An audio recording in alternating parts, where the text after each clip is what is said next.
दोबारा पैचअप होगा, मतलब लड़ाई होगी। तुम खुश तो हम खुश। चलो आप खुश तो हम खुश।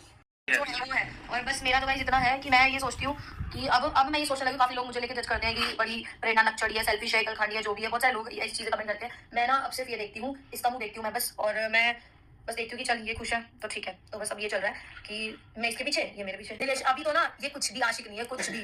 जो आप इसको रिलेशनशिप वाले टाइम पे मैं व्लॉग बनाती ना, तो आज हमारे ना कई कई करोड़ सब्सक्राइबर होते हैं हमारे भी।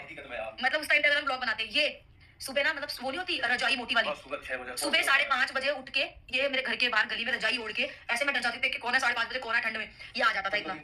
मुझे पता ही नहीं होता था कब आ रहा है कब नहीं आ रहा। करिए ना चॉकलेट दे जाता था मेरे को भाई, इतनी शर्मिंदा हुई। मतलब इसने मेरे मारे बड़े दंगे करे हैं, इतने केस लगे हैं इस पे मेरे मारे, बड़े ड्रामे हुए हैं। और आज अभी भी चल रहे हैं, एक केस तो अभी भी मूविंग है उस पे, क्योंकि वो ना ज्यादा बड़ा केस हो गया था किडनैपिंग का था। क्योंकि ये सच में मेरे बर्थडे पे ना, अगर आप लोग जानना चाहोगे तो वो स्टोरी बताऊंगी मैं।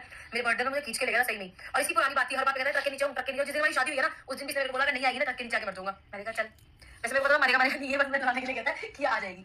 सो अगर आपको इसकी आशिकी वाली स्टोरी सुननी है ना, इसकी तेरी नहीं ना, इसकी नहीं, मतलब कर्मकांड तो आप ही करते थे ना, मैं थोड़ी करती फिरती थी, या मैं थोड़ी ना अपने ऊपर केस लगाती थी, आप ही के ऊपर होते थे। मतलब मैं उस टाइम पे से बहुत डरती थी, ये वाली बात सच है। मैं उस टाइम पे ना मेरी इससे बहुत कटती थी भाई, बहुत ज्यादा वाली। मतलब मैं इस पता नहीं इसके आंखों का क्या ही रहता। और अब भी डर है मैं अब आपसे, अरे अच्छा चलो ठीक है, एकदम सच बता दो, वो वाला डर है रिलेशनशिप वाला? अब वो अलग दौर हो, दो ना, वो वाला डर है, वो वाला तो इतना भी ना है। उस टाइम पे तो मैं मतलब कोई मेरी फ्रेंड्स कहती थी ना, अब तो तू बढ़ गई खतराई, अब मैं डरती है, अब तो ये 14 बढ़ गई। हां तब नहीं 14 लोग की आगो की शर्म है, इज्जत है, बस ठीक है जो ये कहता है मान लेती हूं। पर उस टाइम पे ना अगर मैं तो मुझे इतना पता है कि अभी इसके पास नहीं है, तो फिर मैं नहीं इज्जत करती। अभी गाइस थोड़ा हाथ और एक मेन बात ये है कि चाहे मैं कमाऊं चाहे ये कमाए, कमाई एक ही है, और मैं मेरे पास है तो फिर मैं प्रेशर नहीं डालती, जब मेरे पास नहीं होंगे तो मैं प्रेशर डालूंगी। सो गाइज, ये प्यारी सी छोटी सी क्लिप आपने देखी, तो ऐसे मैं यूट्यूब चला रही थी बैठ के, तो सामने ये पुरानी क्लिप, पुरानी व्लॉग आ गया पम्मी भाई का और प्रेरणा का। तो भाई तुमने देखा कि ये दोनों कितने खुश थे अपनी लाइफ में, और यहाँ पे प्रेरणा साफ साफ बोल रही है कि मैं इसकी बात मानती हूँ, ये मेरी बात मानता है, मैं इसके पीछे हूँ, ये मेरे पीछे। तो भाई कितना अच्छा रिलेशन था। प्रेरणा यहाँ पे ये भी बोलती है कि भाई मैं पैसों का जो प्रेशर है ना वो पम्मी पर नहीं डालती, क्योंकि मेरे पास जब हो तो मैं प्रेशर नहीं डालती, अगर हाँ मेरे पास नहीं हो तो मैं प्रेशर डालूंगी, और फिर मैं खुद कमा रही तो क्यों प्रेशर डालूं। और ऐसी बात नहीं है, ये दे भी देते हैं मुझे।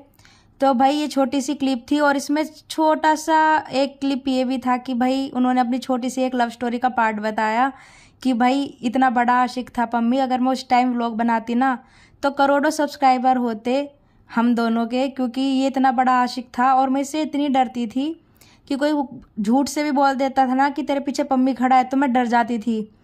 तो भाई ये बहुत बड़े वाला आशिक था, पूरी ठंड में सुबह 5:30 बजे बाइक पर मेरे से मिलने आता था, और मेरी स्कूल वैन के पीछे पीछे आता था स्कूल तक।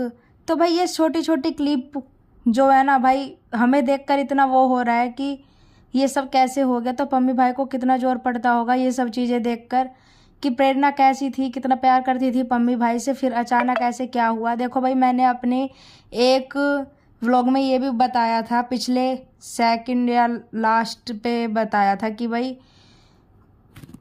मुझे अंदर से ये फील होता है कि प्रेरणा का ना पूरा माइंड वॉश किया गया है।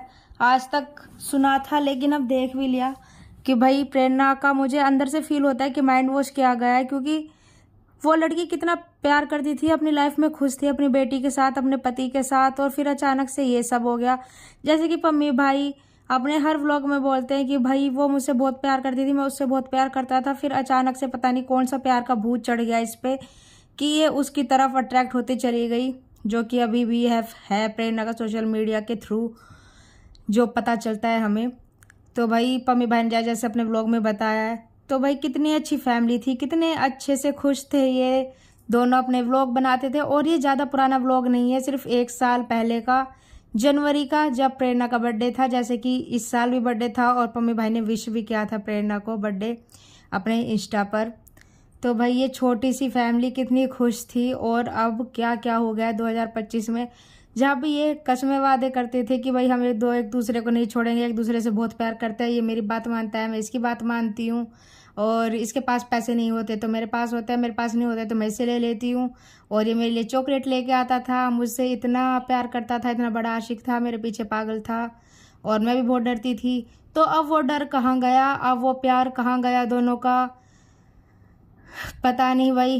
देखो पम्मी भाई को तो सबने देखा है, रोते सोशल मीडिया पे, बट प्रेरणा को बिल्कुल भी गिल्ट नहीं है। ऐसा लगता है सोशल मीडिया पे जो दिख रहा है वही पब्लिक बोलती है और वही हम बोल रहे हैं कि भाई पम्मी भाई तो बहुत परेशान हैं और थे भी, बट प्रेरणा पर कोई असर नहीं पड़ा। बहुत जल्दी मूव ऑन कर लिया उस लड़की ने। जबकि इस क्लिप का आपने देखा कितना प्यार करती थी वो पम्मी भाई से और दोनों कैसे रहते थे साथ। काफ़ी छोटी सी क्लिप थी। कमेंट करना आपको कैसी लगा और जो मैंने कहा वो सही कहा या गलत, कमेंट जरूर करना।